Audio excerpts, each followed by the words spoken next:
You've probably heard the term Mandela Effect before.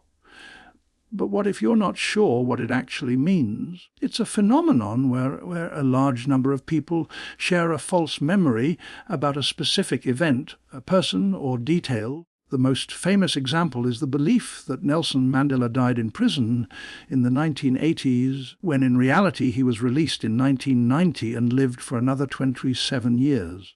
But this isn't just a simple case of mistaken memory. It's a doorway into something deeper, something that challenges our understanding of reality itself. The Mandela Effect is more than just a memory glitch. It's a fascinating intersection of psychology, history, and even physics. It's a phenomenon that suggests our collective memory might be more malleable than we think. When millions of people share the same false memory, it raises a compelling question: are we all living in the same reality, or is there something more to it? This idea has sparked debates among scientists, historians, and philosophers, each offering their own interpretation of what's really happening. Let's take a step back and explore how the Mandela Effect got its name. It was coined in the early 2000s by a woman named Fiona Broome, who noticed that many people believed Nelson Mandela had died in prison. This belief was widespread, even among those who had no direct connection to the events. Broome wasn't the only one noticing these shared false memories. Others had reported similar experiences with movies, books, and even historical events. What made these instances so striking was the sheer number of people involved and the consistency of their recollections. But how could so many people be wrong about something so well documented? The answer lies in the way our brains store and retrieve memories. Memories are not like video recordings, they're reconstructive. Every time we recall an event, our brain pieces together fragments of information, sometimes filling in gaps with assumptions or even completely made up details. This process can lead to the creation of false memories, especially when we're exposed to misleading information or when we're influenced by others' recollections. Now, imagine if this process were amplified on a global scale. What if the collective memory of humanity wasn't just flawed, but could be altered by some unknown force? This idea is what many people find so intriguing about the Mandela Effect. It's not just about remembering things incorrectly. It's about the possibility that our shared reality might be more fragile than we think.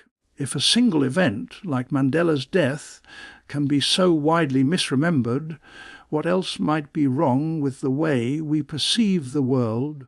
One of the most compelling theories is that the Mandela Effect is a sign of some kind of parallel reality or alternate timeline.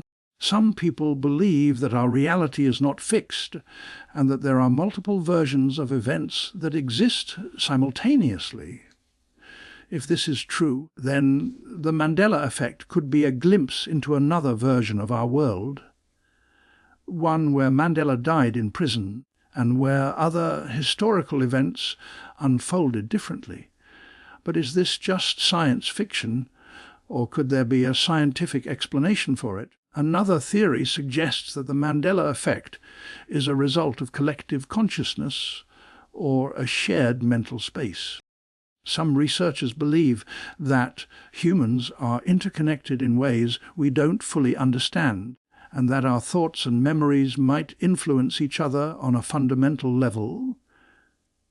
If this is the case, then the Mandela Effect could be a manifestation of a collective memory that has been altered or reshaped by some unknown force. This idea, while controversial, has gained traction among those who are interested in the deeper mysteries of the human mind. But let's not forget that not all shared false memories are as dramatic as the Mandela Effect. There are countless other examples, from the character of that the Carrick Fons from Happy Days was a real person to the idea that the original Star Wars trilogy was released in the 1970s. These instances, while less dramatic, still highlight the fragility of our memory and the power of suggestion. They remind us that even the most seemingly solid memories can be influenced by external factors, whether they're media, culture, or the way we're taught to think about history.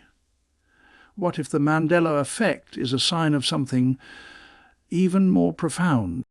What if it's not just about memory, but about perception?